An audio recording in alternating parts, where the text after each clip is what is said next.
Liam, it's Watford on Saturday. How much of you is looking to bounce back from the defeat against Preston in your last league match, and how much of you is looking to build on that fantastic performance against West Ham in the Cup? Yeah, I think it's a combination of the two. As you know, the mood and atmosphere can change very quickly in the space of a week. So obviously we were disappointed, as I said, the other night after Preston, especially second half. First half there was some positives. Second half was definitely a frustrating one, which, like I said, we had a real positive meeting on Monday about that. And then obviously we had the high of a Tuesday night with a terrific performance and obviously a terrific result. It's about chasing consistency. I think that's the biggest bit. So yeah, that's ultimately what we'll be looking to do is, go through the same process to get ready for it, but try and hit the level that we hit on Tuesday. Yeah, what are the attributes from Tuesday that you're looking to build on to provide that consistency in your team? It's funny, obviously, I had numerous messages on my phone after the game, and the one consistent comment from everybody was just how honest and hard-working the lads were. So it definitely starts with that. I think if you probably compare second half Preston to the other night, I think, dominating duels, the bravery to go and play under pressure. So there's some of the bits. But again, I think it's whatever the game throws at you, you have to be adaptable in-game. So, what the first half looks like versus the second half will change depending on score lines, depending on the opposition's game plans, injuries. There's so many factors that go into it that it's actually being able to problem solve in game, which I also think is really important. So underpinned by some really strong behaviours and basics, and then on top of that, it's obviously then finding a way to win tactically in the game. And I was going to use the word aggression, but a commitment from your players, not afraid to get stuck in and stick up for themselves sometimes, and that bit of bite can help as well, can't it? Yeah, definitely. I think, you're talking about elite performers. I think you have to be right on the edge, which, we saw the other night. I thought that competitive side really liked it. I think we have to keep that. We have to keep control of it, definitely. But again, I think that when you're going in, into any game, that will to win, that desire to win has to be there. And obviously, you can show that with, in different ways. Obviously, there was elements of tackles, but I thought we showed that aggressiveness to run and get behind the ball. The same as, at times I thought the aggressiveness to play forward and go forward, I thought was there as well. So I think, you can show that will and desire to win and that competitiveness in numerous ways. Well, we'll put Nottingham Forest to the back burner because you got a big league game with Watford on Saturday. You only played them a few weeks ago and possibly the best performance since you've been at the club, winning 4-1. What did you do right that day that you'll be looking to repeat on Saturday? Yeah, it was a long time ago, despite only being a few weeks, but I think numerous aspects. I thought, the organisation out of possession was a really good, solid. You think about the first goal, it was a terrific set up in terms of how we wanted to regain it, and then obviously I thought what we showed was a real clinical edge to us, and really good elements of control. And again, I think that for me is what it's got to look like again in terms of they might change what they do, they might tweak it, but we have to make sure that like I say, we're on the money what we need to do. And in fairness, Watford are unbeaten since that game, aren't they? So they'll come and give you a tough test, I'm sure you'd expect. Yeah, of course. That's this division, right? Every single game's difficult. I think and that's the bit for me. It's said it before. It's about going on runs, unbeaten runs, which they're doing at the moment. We've done it before.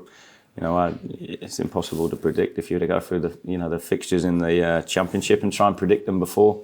It's near on impossible. So again, I think that's the biggest bit in terms of finding consistency with what we're trying to do, how we're trying to play, and how we believe we can win games. It's always a tough job, isn't it, being a head coach? And you've got the luxury of having Scott Twine available on Saturday, and maybe not having to start him. And if so, who does he replace? What will Scott bring to the side? I spoke to John Lansdowne in the week, and he described him as a possible number 10. What role do you see him playing in the team? Will he be versatile, or do you have a set role for him in the team? Yeah, I think with any of the lads, to be fair, it's about getting them in positions to bring their strengths. So again, I think it's, as you see, even with Anis, with Knight, he's playing inside, he's playing outside, he's running beyond. I think it's having that that unpredictability and finding solutions to hurt the opposition. I think he's got the ability to change a game with moments of quality. In terms of creating and scoring goals, set pieces. But his all-round game, his basics are a really good level. He's really honest. You'll see him work hard out of possession. I think the big bit that he'll bring to us as well is someone that's quite comfortable receiving it in tight areas between the lines, which I think something that will definitely add to the team. I spoke to my colleagues at BBC Three Counties in the week, and they said you brought the best out of him in his career, really, when he was at MK Dons. Sometimes we talk about maybe just the 1%, but your relationship and how he works, will that be an advantage, do you think? You'd hope so. I think in terms of him knowing what we're looking for. But again, even then, since since I worked with him at MK, I've evolved, I've progressed, I've learned. I'd like to think I've got better, as will he have, with the experiences he's had. So, of course, you hope the relationship, understanding for certain things that we're looking for. Hopefully he'll come and feel more comfortable, be quite clear in what it looks like. Obviously, I had an opportunity to see it the other night. So yeah, it's one of those, I think, in terms of, he's definitely going to be someone that will play a key part for us. His YouTube clips whet the appetite. Is he on free kick duty, or will he still share that role with other members of the team? Yeah, again, to be fair, I think his record speaks for itself. So yeah, it'll be one of those. I think obviously we've had a few recently in really good areas and sort of 20-22 yards out, which is, I know, his favoured distance. So again, he's obviously definitely someone that's going to add to the quality we've already got. And rinse and repeat the next question. Any prospect of any further players coming into the squad? No, but well, in the future, before the end of the window, I hope so. But again, we're not immediately close with anyone at the minute. So we're still doing obviously work, to try and progress in those areas, but nothing concrete, nothing near at the moment. Any injuries from the weekend or the week rather, or is everyone fit from the week? Yeah, no, everyone. Nighty's feeling a bit better, to be fair, which is good. So he did a full session today. So it was obviously, hindsight now is obviously he wasn't well before the game, but actually the rest won't have been the worst thing for him anyway, given how he works. So everyone seems okay. Ross McCrory made a very good first impression. Is he someone you'll have to manage, given that he's only just returned to first team duty? He won't want that, but we might have to. I thought he did really well, to be fair. I thought for his full debut for the club, his first start in quite a long while, in a terrific atmosphere, in a highly pressurised game against Premier League opposition. I thought he showed some real moments of what he's about, his directness, his running capacity, his aggressiveness. I thought he did extremely well. So he's great to have him back. I'm delighted for him. But again, it's one that we need to, with a heavy period coming up in the next few weeks, make sure that we keep an eye on how he's going and keep him in a good spot. And there is a bit of cup fever around Ashton Gate, but you're only 4 points off the playoffs. Are you confident that it can be a successful league campaign this season as well? Yeah, we'll do everything in our power to try and achieve that. Again, the team are progressing all the time for me, and we've not always got the outcome or the performance for 95 minutes haven't been there, but for large chunks we've seen so many positive things, and it will continue to get better. It will continue to progress. Keep talking about training days, but obviously we lose another one now, obviously due to progressing. But I think in terms of the lads have been terrific in terms of transferring the information that we've done, either walkthroughs, video, whatever it looks like. They've done a great job of transferring it. So yeah, we have to keep pushing, we have to keep progressing. But again, for me, the lads have shown what they're capable of. It's now how do we consistently hit that level. Thank you. Thank you. When you say walkthroughs, by the way, what do you mean by that? If you don't mind me asking. So to be fair, we go through a process where we'll show bits of the opposition, show how we want to play, how we think we can get success, how we can control the game, and then we'll walk through it on the grass. Your ideal is to be able to do it at match speed. Mm-hmm. So where you're replicating the speed of thought that they have to go through, the timing of the movements are different. But when the physical demands from the games are so high and recovery is so important, it's actually difficult. We can't do it at the speed that you want, which is that's the bit I spoke about in terms of bringing the challenges of not having training days. You can't put them in the exact situations they're going to get in game. So we slow the tempo down, we go through it, but so that they see the pictures, it's just at a different tempo. Going back to Scott, I'm just curious, why do you think it worked so well for him at MK when you were there? I think you'd have to ask him, to be fair. There probably should, yeah. You'd have to ask him. I think what I'd like to think, and I think how we challenged him, how we worked with him. But I think with creative players like that, you have to find the right balance of discipline and structure, but also freedom. Even with like an Anis, he steps on the pitch and he plays the role and the position we're asking him to, but he still brings creative freedom to it, which again I think is really, really important. And again, I think don't want to compare here to MK, but again, I think what and why it doesn't always look right is, we're trying to educate the lads that we'll give you 4 or 5 solutions, but you have to think and see the pictures in the right order rather than it be patterned and robotic. It's, the game for me is it's fluid, it changes, it's cat and mouse, so that's why sometimes it can look a little bit chaotic, a little bit messy, but again, I think that once you come through that and they understand what they're looking for, I think then what you find is that you hurt the opposition in every way possible. Which was close first half against Preston, right? Dwayne Holmes didn't know, whether to jump, whether to stay, and it's being able to then, throughout the game, sustain that, asking those questions. Was it Scott's first training session today? Is that how it panned out, or did he have? He did a bit on. Yeah, he didn't train Monday. He did an individual session Tuesday, physical session, but on the grass with footballs as well. And then today, yeah, we had a group of 10 training. So he trained today. And obviously, there's no, given how many games and minutes he's played for Hull, there's no sort of physical catching up he has to do in that regard. No, his minutes are high. To be fair, he's obviously 20 plus games this year for Hull, so he's in a good spot physically. He looks good. He actually looks better than when I worked with him previously. To be fair, which I'd hope for and expect given what he's done in the last, obviously since I last worked with him. So he looks in a better spot, and yeah, he trained well.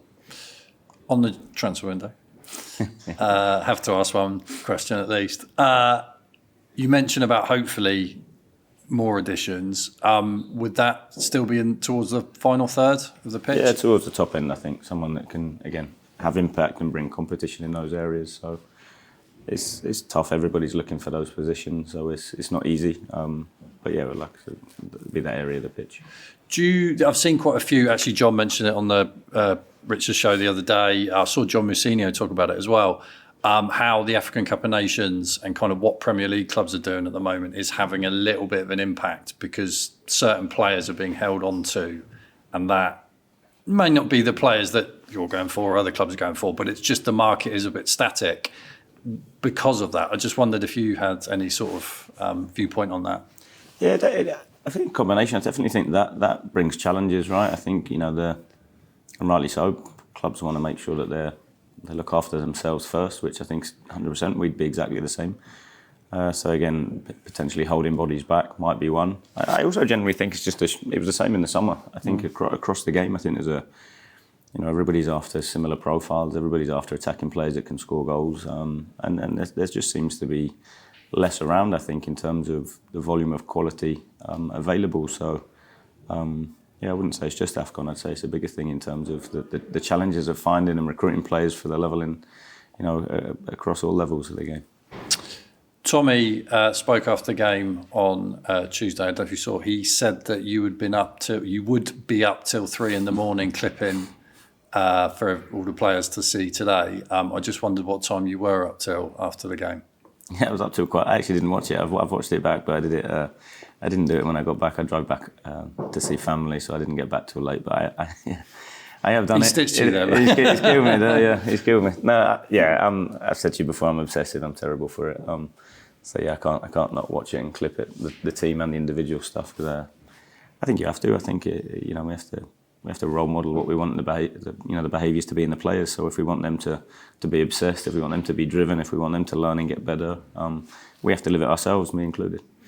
How many times do you tend to watch a game after it's finished? Quite often once, to be fair, and then watch the full game once, and then I'll obviously go through all my clips and filter those and edit and trim and organise those. So yeah, I watch the full game once, but then I'll spend another few hours watching back the clips and the things I've pulled out. And is that usually the next day?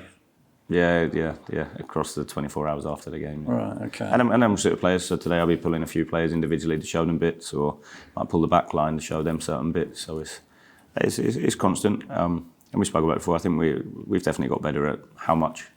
I think sometimes you just need to leave them alone and go, right, no video today. Given especially when you're in a heavy period, I think sometimes less can be more. So then, it's always driven by the player and not necessarily me and what I think I want to show them. And has that been, since you've been here as well, you've kind of worked that out, or is that you're talking career-wise? Yeah, I'd say over time. Hoggy, to be fair, did his pro licence project on it in terms of cognitive overload. Okay. So it's something he's looked at. So we've spoken lots around that, and everything has to be driven around where the players are at. So much work goes into physical overload, but sometimes it's near on impossible to go on psychological overload. So again, it's the hardest bit in terms of how much is enough, and what you prioritise is key as well. I guess because there was such a sort of surge of data into the game, I don't know, sort of in the last, say, 5-10 years, that almost everybody's sort of gone to it very quickly, and now it's becoming more considered. Would that be fair? Yeah, I look at the data. We use it sporadically. It's not something that I use with the group a lot, to be honest. It's more video for me. Okay. I think it's more the video. It's the most impactful stuff, because then you're not. It's not emotional. It's not. this happened and you're not. You're actually showing him the picture and having a discussion and going through it, and then taking it back out into the grass. And you film training as well. Is that? And watch it back and clip it. Yeah. Does, yeah. Is that on the grass, or is that drone? Like how? Drone, yeah. Okay. If the conditions allow, which is up here, we in one day we can get every cycle of weather. So it tends to be on the drone, yeah. Tommy, obviously, sort of when he was speaking about this, he talked about his sort of development, how he's learning off the ball, how he scored his goal on Tuesday. I appreciate there was instinct to it, but there was a premeditation to it as well, wasn't there? Because there's been times in games where I've seen you directing sometimes when he should go and when he shouldn't, and it seemed you're directing him almost less now. He seems to be doing it more naturally. I think it's probably the biggest part of his game that's improved for me. I think in terms of, I said it after the game about our front players being the best defenders, and I think what he's done a terrific job. So we do a lot in terms of the shape and the positions they take up, and then quite often it's then secondary action. So once you come out and you go and engage, then recovering back in, and he's I think like I said, our job and their job. So our job is to give clarity on positions, when to press, how to press, where to block, how to block. And we give them a real clear trigger on it, and the players' then job's to understand where, when, and how to do that. And again, he's done a terrific job, grasped it really quick. I think even watching the game back, there's numerous opportunities where he's close to nicking things, or he forces the goalkeeper to kick long. So rather than when we first came in, it was very much just chase everything. I think what he's doing a really good job now is understanding when to chase and being more efficient with his energy. Invariably, because when you score goals on BBC One and people talk about you, then you're going to get a level of interest that goes beyond kind of Bristol. There's been some rather obvious sort of transfer links with Rangers and Celtic and all that. He is in the last 18 months of his contract, which may create a sort of an element of anxiety within the supporters. But I just wondered if you could offer any insight in regards to that, if there's been talks going on. That I would imagine there's a will to extend that. Yeah, definitely our end. We really want him to stay. I think he's in a good place. I think in terms of, if you look at since I've come in, definitely the number of games he's started. Even in a sticky period, sticking by him. I think he sees the culture. He's quite clear in terms of how we work. And again, I think that's the biggest bit now. We want people that are all in what we're doing. So he's definitely someone that we want to keep at the club. Just finally, Mark Sykes, you said might be close. Is that still the case? Yeah, scanned today, to be fair, just as an update. So hopefully he gets cleared today, and then we can start speeding things up quickly. Great stuff. Thanks, Liam. Cheers. Just on Scott, obviously things haven't quite worked out for him as of yet at Burnley. He's obviously a regular at Hull, probably without playing at his best. I just wonder what gives you the confidence that he can come and have a big impact here? Yeah, I think is knowing his qualities, knowing what he's capable of, knowing the level that he can achieve. And there's different reasons why it doesn't work out, right? Obviously a few injuries at Burnley and then they're winning, so then to get in the team can be quite challenging. Obviously getting promoted then brings different challenges, and then to be fair I thought his level was good at Hull. It was just in terms of tactically where he was playing for me, in terms of I spoke a lot about getting individual players in positions to bring their strengths. That was I think a big thing in terms of quite often he was out wide, which for me I think his qualities are more inside the pitch. So for me, that's a big part in terms of why getting him into areas, and then I think putting real purpose to our back players to look forward, to play forward into people like him. That's their job. So again, I think he'll definitely fit into the team well. Yeah, and obviously, kind of Jason Knight's been occupying that kind of position where Scott will probably want to be playing. I just wondered if him coming in will impact Jason's role, potentially dropping back or like that? Well, no, if you look, to be fair, it's more around the structure. We occupy both pockets as well, so it's not just 90. I think it's on everybody. I think the competition we've got now is people are, you've got to be at your level. You have to make sure that when you step on the pitch that you achieve the standards that we're going to push here continuously, to make sure that we find a level of consistency with performances and also results. So again, I think that them outcomes, them outputs will make sure that people hit what they need to. Yeah, and you mentioned the kind of frustration after the Preston game. Kind of as a manager, having those two really good performances against West Ham, with the one against Preston not so good in the middle, just on like a personal level, how do you channel that frustration into kind of motivation and positivity to improve? Yeah, I think the biggest thing is taken away been through those experiences at Preston before, where you go out and I think we surprise the opposition with how big we make the pitch. We ask what we try and do is cause indecision, which you definitely saw in the first half. And then I think what you then get at half time is opposition coach come in, changes things, whether it be Preston personnel or shape like Preston, or style where they go, right, let's be more front-footed, let's be more aggressive, and the coach solves the problem at half time. The game then comes out and it's a completely different half of football, where we then have to be smart and intelligent enough to go, right, we need to do this now or change to do this, which is really difficult because I can't preempt exactly what they're going to do. So that's where the players have been incredible this week in terms of stepping up and taking accountability with elements of going, we need to solve that on pitch, we need to do this. And again, I think that's the culture we want. We're all in it together. It's not them or us. I think it's the collective of going, right, how do we learn from the experience at Preston? How do we make sure that we come out and the control and the dominance we showed first half, how do we now shift it after the first 5 minutes of problem solving, second half to forcing them back into controlling the game how we want it to look. Yeah, and you mentioned earlier about the competitiveness against West Ham. Obviously, there was a couple of instances with Taylor and Aaron Cresswell. You mentioned last week about how that kind of edge and fire is sometimes missing in young players nowadays. We spoke about obviously Joe Williams and that he's got that. I just wondered if you think Taylor, from playing alongside Joe recently, is maybe a bit of Joe's kind of rubbing off on him in a sense. What a question! How do I answer that one? If them two lads listen to this, definitely. I think you'll see it culturally in terms of that edge is important, but it's controlled. It has to be controlled because otherwise, what you can't afford is people being sent off or massive lapses in discipline where people are out of the game because of being too emotional. So again, the fire is really important. That competitive edge is really important, but from a controlled state. So yeah, I'm sure seeing it out there, we want it where culturally the lads drive each other and learn off each other and challenge each other. And again, I think if Tails has taken some of that off Joe, no problem. But again, it has to be controlled. Yeah, and obviously Hayden Roberts has been back on the bench the last couple of games.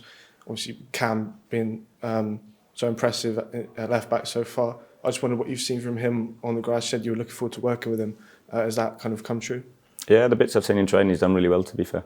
I think he's obviously going to play a part. I think positionally it sometimes brings different challenges. In terms of the changes you make, especially bringing his level's been good. So again, I think in terms of that, it's about now being patient and making sure when you get the opportunity, you grab it. Yeah, and just on Rob Atkinson, is he still making strides forward? Yeah, he trained today, so he's definitely heading in the right direction. Again, the big bit, we can put him in certain sessions or large chunks of training where certain physical actions are controlled just because of the area size or the type of practice. And then at the minute he's still building up his longer distance stuff away from the group. So it's that balance of he's reintegrating into training, but still got bits of work to do.